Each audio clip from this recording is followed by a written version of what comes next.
Vamos abrir as nossas Bíblias no Evangelho de Marcos, capítulo 8. E assim que você encontrar, eu quero te convidar a aplaudir a palavra de Deus, porque a palavra de Deus é poderosa, amém? Marcos, capítulo 8, aplauda a palavra de Deus em nome de Jesus.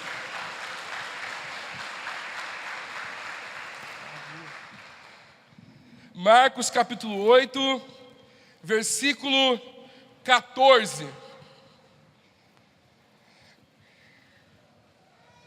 Pastor Fábio, como aqui o povo é bom metodista, já fica em pé direto, né? Não precisa nem falar como um bom metodista vão ficar em pé, já fica em pé direto. Marcos, capítulo 8, versículo 14. Amém? Amém. Os discípulos haviam se esquecido de levar o pão, a não ser um pão que tinham consigo no barco. Advertiu Jesus: estejam atentos e tenham cuidado com o fermento dos fariseus e com o fermento de Herodes. E eles discutiam entre si, dizendo: é porque não temos pão. Percebendo a discussão, Jesus lhes perguntou: por que vocês estão discutindo sobre não terem pão? Ainda não compreenderam? Ainda não perceberam? O coração de vocês está endurecido. Vocês têm olhos, mas não veem, têm ouvidos, mas não ouvem. Não se lembram? Quando eu parti os 5 pães para os 5.000, quantos cestos cheios de pedaços vocês recolheram? 12, responderam eles. E quando eu parti os 7 pães para os 4.000, quantos cestos cheios vocês recolheram? 7, respondeu eles. E ele lhes disse: vocês ainda não entenderam? Amém. Deus, em nome de Jesus, que a sua palavra ela possa falar aos nossos corações, Deus. Que a sua palavra, que é poderosa, que é fiel, que ela é eterna, meu Deus, ela possa ministrar as nossas vidas, meu Deus. Que o Senhor possa agir com a sua graça, meu Deus, a penetrar dentro dos nossos corações e abrir os nossos olhos, abrir os nossos ouvidos, abrir o nosso entendimento, meu Deus, para a sua palavra e para a ação do seu Santo Espírito, em nome de Jesus. Amém e amém. Pode sentar em nome de Jesus. Amém. Queridos, nós estamos a 2 dias do Natal. 2 dias para que a gente possa comemorar uma das datas mais especiais do calendário cristão. O Natal é marcado por uma data onde a família se reúne, onde muitos amigos se reúnem para ceiar, para se alimentar. E eu quero te fazer uma pergunta. Eu quero que você pense comigo algo.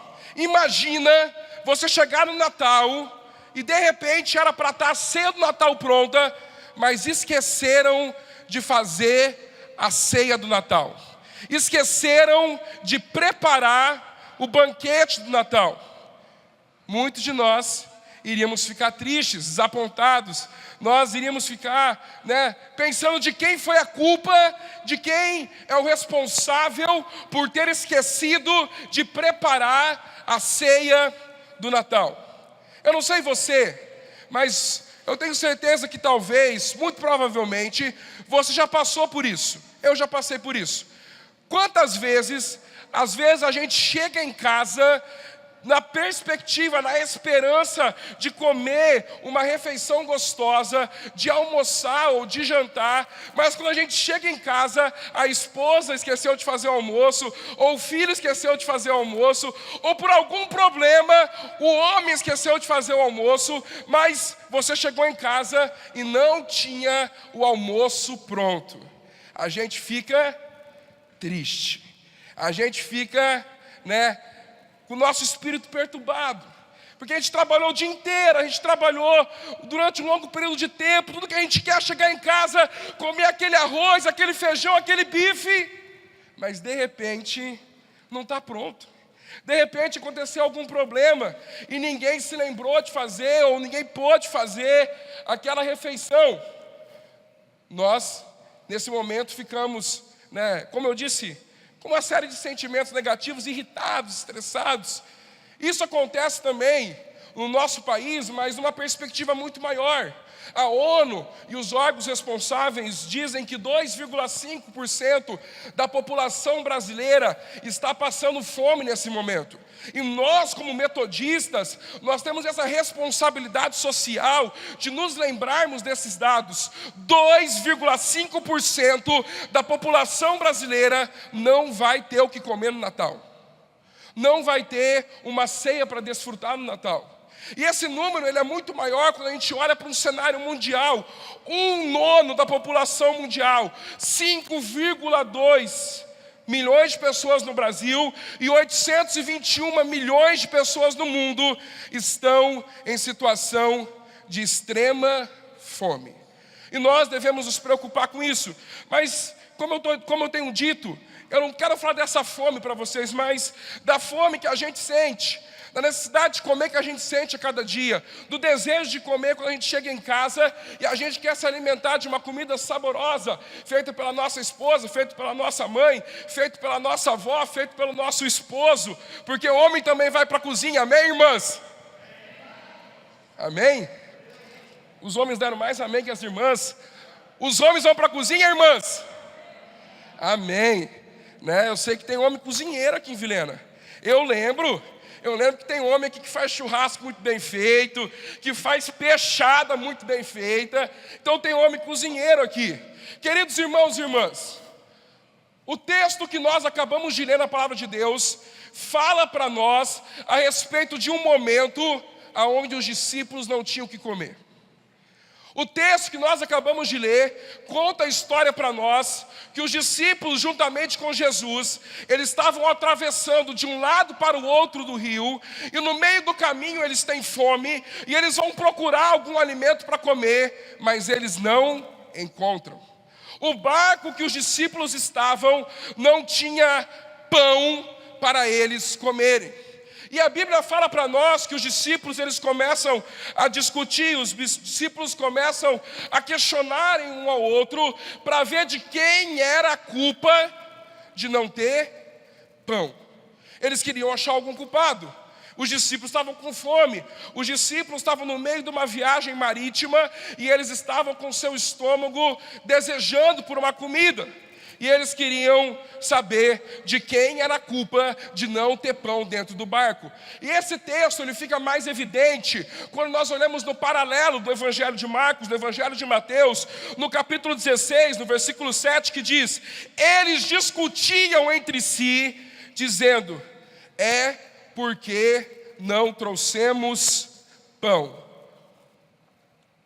A Bíblia fala para nós que muito mais do que preocupados, muito mais do que nervosos, muito mais do que com fome, os discípulos começaram a brigar dentro do barco entre si, porque não tinha pão. Isso quer dizer que Pedro está olhando na cara de João e fala assim: João, a culpa é sua. João, em contrapartida, fala assim: não, Pedro, você que é o cara, você que anda sobre as águas, você deveria ter lembrado. Eles começaram a discutir.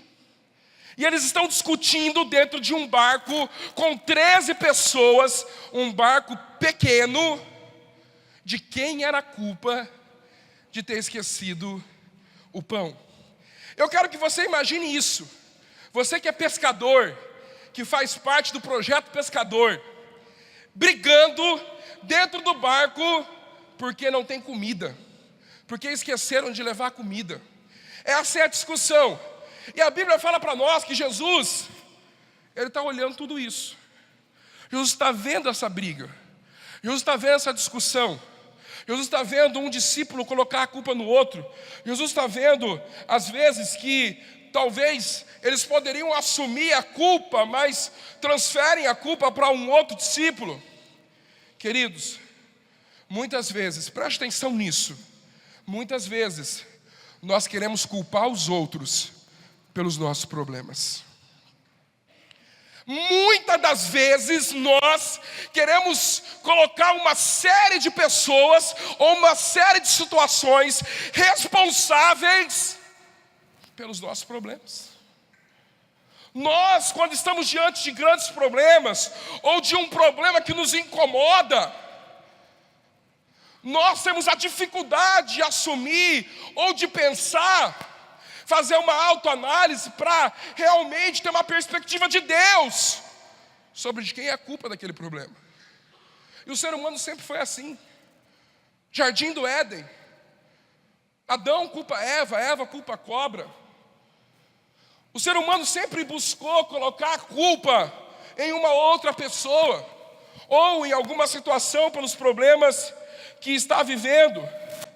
Queridos, nós precisamos entender e encarar de frente o que acontece conosco. 2018 está acabando. E não foi, pastor Fábio, um ano fácil para mim. Não foi um ano fácil para o Brasil. Não foi um ano fácil para a Vilhena. Não foi um ano fácil para a maioria de nós. Passamos por lutas, passamos por aflições. E finalizando esse ano, alguns dias, a menos de uma semana, um pouco mais de uma semana do ano de 2019, talvez a grande pergunta que você faça é de quem é a culpa do ano de 2018 ter sido assim. De quem é a culpa? Quem é o culpado? Os discípulos, eles falavam assim, não, Pedro é culpado. João é culpado. Não, o culpado é sempre Judas. Ele é o culpado. Talvez algum discípulo mais audacioso disse, Jesus, o Senhor é o culpado. Eles tentam encontrar algum culpado para o problema que eles estão passando. Talvez eles iriam dizer assim, olha, o culpado é a multidão que nos sufoca e não nos deixa comprar o pão.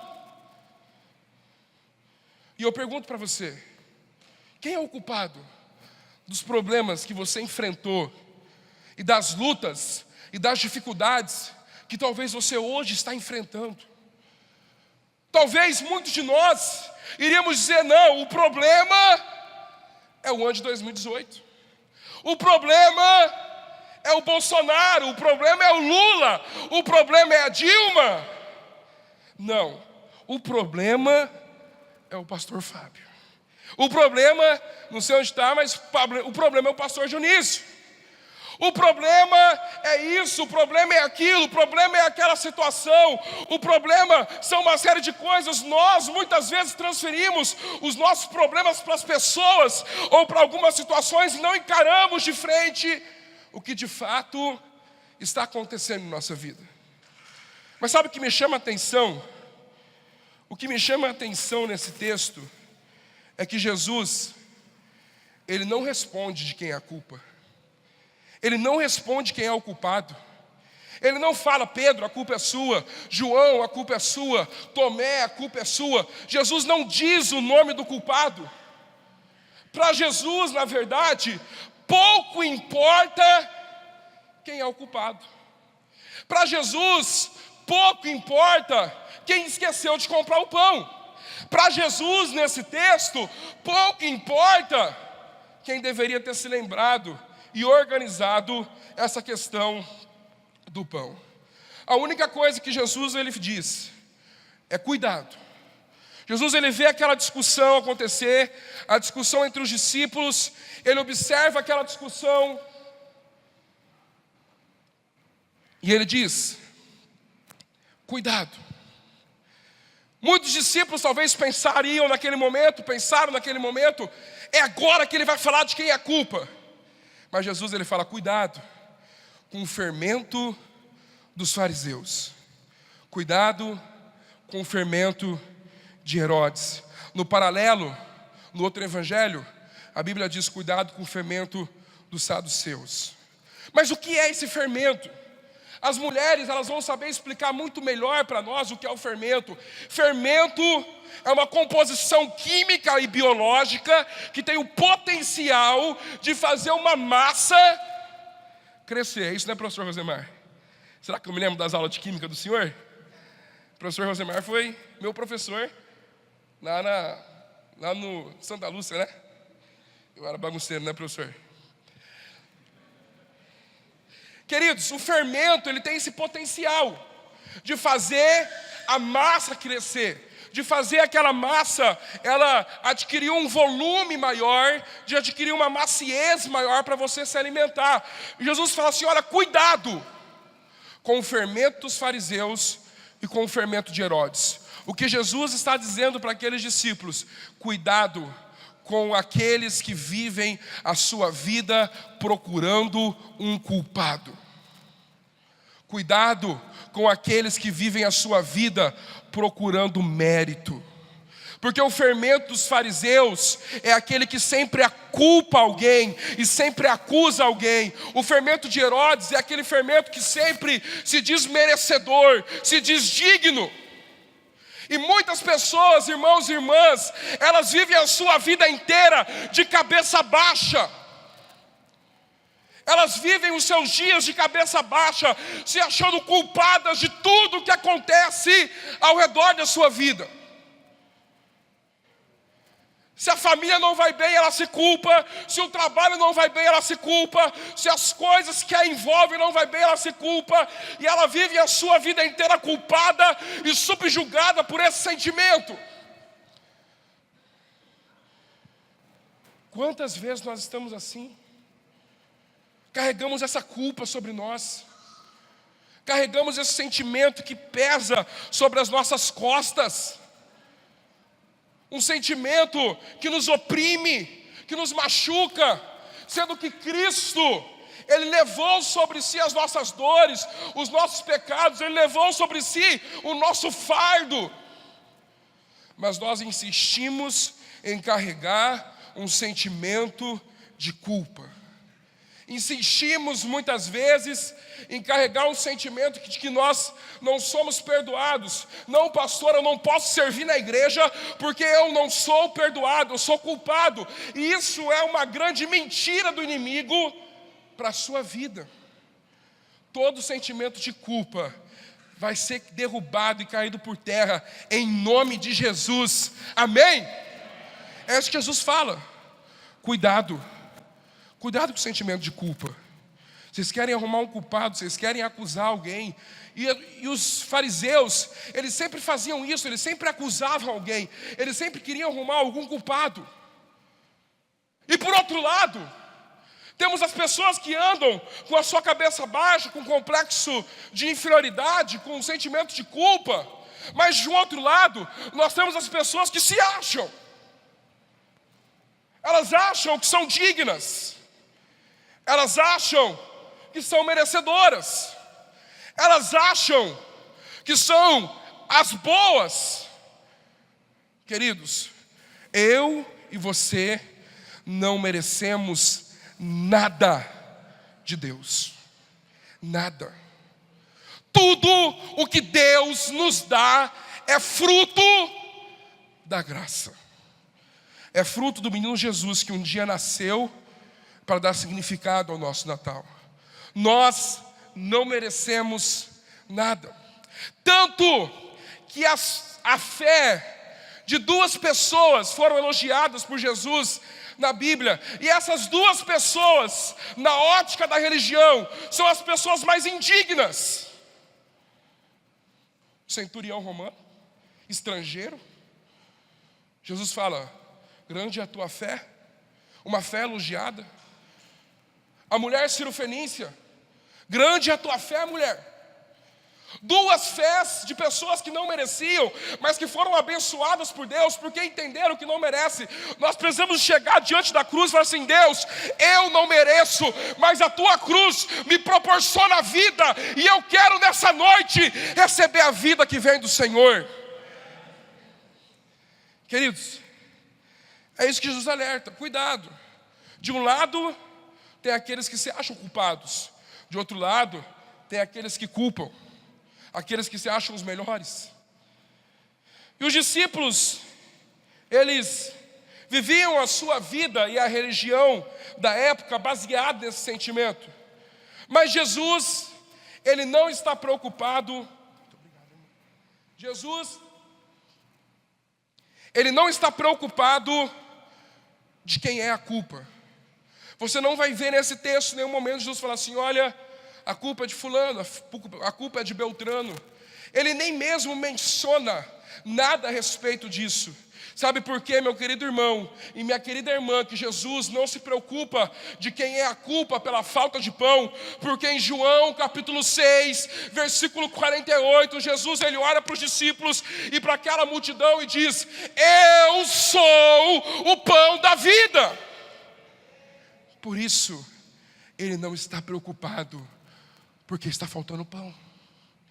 Por isso ele não se preocupa pela falta de pão no barco, porque o próprio pão está no barco. Mas os discípulos não conseguem enxergar isso. Os discípulos não conseguem ver isso. Eles olham apenas para um pão físico, mas Jesus, ele sempre se intitulou como o pão vivo que desceu do céu. E os discípulos estão preocupados porque não tinha pão no barco, mas o pão sempre esteve dentro do barco com os discípulos. Queridos, o Natal, o nascimento de Jesus, ele simboliza para nós que Cristo sempre esteve presente na história da humanidade. Nós não podemos ter uma leitura isolada do Antigo Testamento, do Novo Testamento, e olharmos somente como Cristo no Novo Testamento, mas Cristo sempre teve resplandecido no Antigo Testamento, ele sempre existiu. O pão sempre esteve presente. João capítulo 1 diz que o Verbo, Jesus, estava com Deus. Jesus sempre existiu, o Natal sempre existiu, e nós temos que trazer essa memória e nos lembrar que o Natal está com a gente. Não só o pão está com a gente, mas o Natal está com a gente. E a grande portadora da mensagem do Natal se chama igreja. A igreja é a portadora do evangelho das boas novas. Nós temos que transmitir para o mundo e falar para o mundo: olha, o Natal existe, o pão existe e ele está entre nós. Queridos, o pão está entre nós. Esse texto é muito interessante quando a gente olha o capítulo anterior. O capítulo anterior, no Evangelho de Marcos, no capítulo de número 8, Jesus, ele faz um dos milagres mais notórios da sua passagem pela terra. Marcos capítulo 8, Jesus ele faz a segunda multiplicação dos pães e dos peixes. Em Marcos capítulo 8, Jesus ele pega 5 pães e 2 peixinhos e multiplica aquele alimento de tal forma que 5.000 homens se alimentam. No mínimo 10.000 pessoas se alimentaram daqueles 5 pães e daqueles 2 peixinhos. E sabe o que é interessante? É que 2 dias depois, no máximo, em que Jesus multiplicou 5 pães e 2 peixinhos para 5.000 homens comer, 2 dias depois, os discípulos estão brigando porque falta pão. 2 dias depois de Jesus realizar um dos maiores milagres, dos mais visíveis, dos mais admirados pelo povo, os discípulos estão brigando porque falta pão. E quando eu leio esse texto, isso me chama muita atenção, porque mostra para mim que eu e você, enquanto seres humanos, nós temos uma capacidade negativa de esquecer aquilo que Deus já fez, de esquecer os milagres de Deus. E quando nós estamos passando por alguns problemas, isso fica ainda mais evidente. A gente se lembra dos problemas, a gente se lembra da luta, a gente se lembra da dificuldade, mas a gente se esquece de tudo aquilo que Deus já fez. 2 dias atrás, Jesus tinha multiplicado pão por uma multidão comer. O que é um pão para 12 pessoas comer, sendo que Jesus está no barco? O milagre seria muito menor, mas ainda assim os discípulos eles duvidam. Ainda assim os discípulos faltam fé. Queridos, por isso que a palavra de Deus, ela é um conjunto de saberes, de sabedoria, de princípios para nós. Lamentações, capítulo 3, versículo 21, a Bíblia diz para nós: eu quero trazer à memória aquilo que pode me dar esperança. Porque muitas vezes, no meio do barco da vida, a gente se esquece dos milagres de Deus e perde a esperança. Talvez você entrou hoje na igreja, no meio de um barco, no meio de um mar revolto, no meio de uma situação complicada, e não vê esperança na sua vida. Mas eu quero te lembrar de tudo aquilo que Deus já fez por você no passado. Tudo aquilo que Deus já operou na sua vida. Queridos, é como se eu estivesse dentro desse barco, eu olhasse para Jesus e visse Jesus olhando para Pedro e falasse assim: Pedro, você não se lembra? Há 2 dias atrás, Pedro, eu multipliquei pães e peixes. João, Tomé, olha para mim, vocês não estão se lembrando? 10 pães para 7.000 homens. Vocês não se lembram? Não é possível que vocês não se lembram. Lembre-se um pouco daquilo que eu já fiz na sua vida.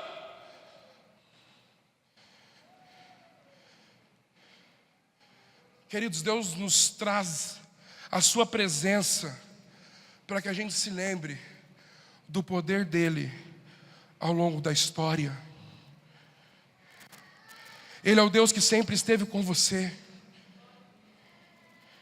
Ele é o Deus que sempre esteve com a sua família. E se você parar 1 minuto para pensar, você vai se lembrar que incontáveis são as vezes que Deus já te abençoou e já interviu na sua história. Por isso Jesus ele fala assim: vocês não se lembram? Vocês não se lembram? Vocês não entenderam? Vocês não entenderam que os problemas que vocês estão passando, vocês acham que são grandes, mas eu, Deus, já resolvi problemas muito maiores. Queridos, Deus é a resposta para todos os nossos problemas. Olha para o teu passado. Mas a gente tem essa síndrome. A gente só olha para o agora, só olha para os problemas de hoje, não consegue desvincular a nossa mente daquilo que está acontecendo, e isso é muito prejudicial.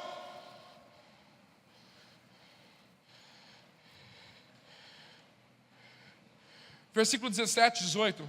Vamos ler novamente. Percebendo a discussão, Jesus lhe perguntou: por que vocês estão discutindo sobre não ter pão? Ainda não compreenderam? Ainda não perceberam? O coração de vocês está endurecido. Vocês têm olhos, mas não veem. Têm ouvidos, mas não ouvem. Não se lembram? Não se lembram? Queridos irmãos e irmãs, o fato de nós não nos lembrarmos daquilo que Deus fez, muitas vezes faz com que os nossos corações se endureçam. Olhamos somente para o agora, para as dores do hoje, para os problemas do hoje, e o nosso coração vai endurecendo. Por isso Jesus fala assim: olha, o coração de vocês está endurecido. Mas eu creio no poder do Espírito Santo que está sobre a sua igreja para derramar água sobre os nossos corações e colocar sobre as nossas vidas o real entendimento de que você é amado por Deus. Você é amado pelo Senhor. Você está na prioridade de Deus. Eu acredito que uma pessoa muda quando ela entende que ela é amada. Uma pessoa muda quando ela entende o amor de Deus pela vida dela. A lei não tem poder de mudar a minha vida, mas o amor de Cristo revelado para mim tem poder de mudar a minha história. Queridos, por isso que Deus, Ele te traz à casa dEle para dizer para você: você é amado por mim. Você é amado, você é amada, você é especial. Esse amor de Jesus quer encontrar o seu coração. Esse amor de Jesus quer abraçar a sua vida. Por isso que Ele fala assim: olha, o coração de vocês está endurecido. Recebam o meu amor, recebam a minha graça. Os nossos olhos só olham muitas vezes para os problemas. E quando nós só olhamos para os problemas, nós esquecemos de olhar para a luz. E talvez você está aqui nessa noite e fala assim: mas meus problemas são muitos. As minhas lutas são muitas, eu estou no fundo do poço. Mas uma vez eu ouvi o bispo Paulo Lockman falar, e eu quero repetir essa frase para você: o fundo do poço é o melhor lugar do mundo para você estar, porque quando você olha para cima, você vê a luz de Cristo. Por isso que Deus quer tocar nos nossos olhos, para que os nossos olhos vejam o seu poder, para que os nossos olhos vejam a sua glória, para que os nossos olhos vejam que Ele é Deus poderoso, forte em guerra, e nos dá a vitória em nome de Jesus. Por isso que Ele toca em nossos corações, Ele toca em nossos olhos, e Ele toca em nossos ouvidos. Muitas pessoas, elas vivem escravas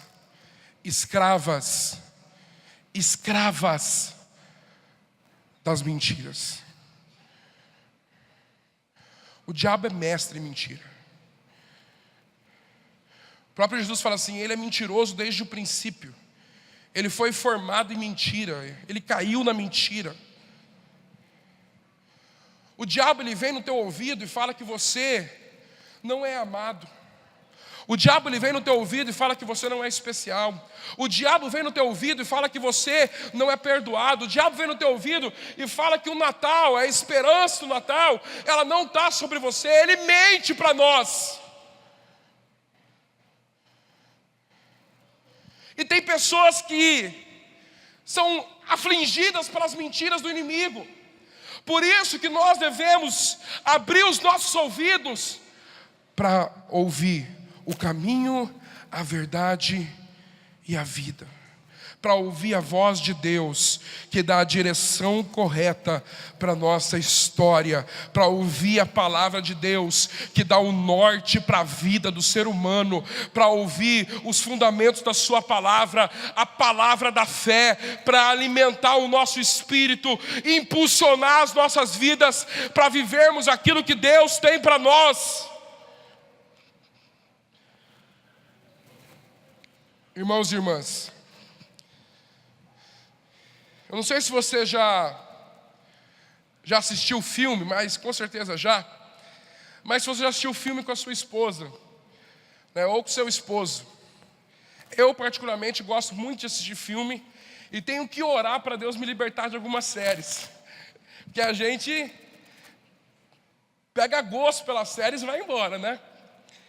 Mas sabe o que é interessante? Num filme, geralmente as esposas são assim, a minha não é. Eu estou sendo mais assim do que ela hoje, né? Dormindo no meio do filme. Mas você já observou que tem pessoa que parece que tem um espírito contrário do filme.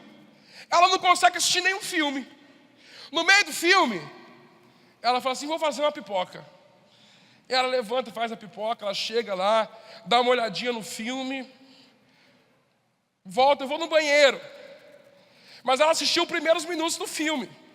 Ela assistiu a primeira metade do filme. Ela vai no banheiro. Aí depois ela se lembra que ela tinha que estender a roupa, porque era a máquina batendo. E ela volta.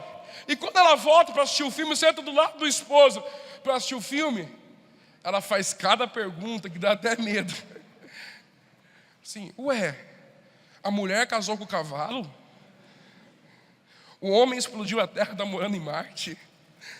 E a gente fica com uma ira santa, porque ela assistiu o filme inteiro e está querendo decifrar o filme, por causa do quê? De 5 minutos do filme que viu. Queridos, a gente faz isso com as nossas vidas. A gente, muitas vezes, olha somente para o momento atual que a gente está vivendo. A gente olha somente para essa cena da vida que nós estamos vivendo. A gente olha muitas vezes somente para o agora. E se você olhar para o agora, talvez você não veja o pão dentro do barco. Porque houve uma parte do filme que os discípulos não viram o pão dentro do barco. Houve uma parte dessa história que os discípulos não conseguiram ver que o milagre sempre esteve dentro com eles. Sabe qual é o problema? É que muitas vezes, por nós não estarmos em Deus, nós não conseguimos olhar para a nossa história como Deus olha para a nossa história. Olhamos somente por agora e não conseguimos ver que Deus, Ele tem planejado, Ele tem sonhado lindos sonhos para as nossas vidas. Por isso, nunca olhe para uma pessoa e tente decifrar aquilo que ela está vivendo apenas por 5 minutos do que aquilo que ela está te contando. A vida de uma pessoa, ela vai além do que 5 minutos de conversa. Os discípulos, por meia hora, acharam que não tinha pão no barco, mas depois eles entenderam que o pão da vida estava no barco. Nós precisamos olhar para a nossa história e saber que a nossa história, ela não se resume ao ano de 2018 e ela não se finda nos problemas que nós estamos vivendo, mas a nossa história é muito maior e é uma história escrita pelo poder do Espírito de Deus. Queridos, existe uma história de Deus sendo escrita na sua vida. Eu acredito sempre que o pão vai se manifestar. O pão vai se manifestar. Até quando? Eu vou dizer até quando.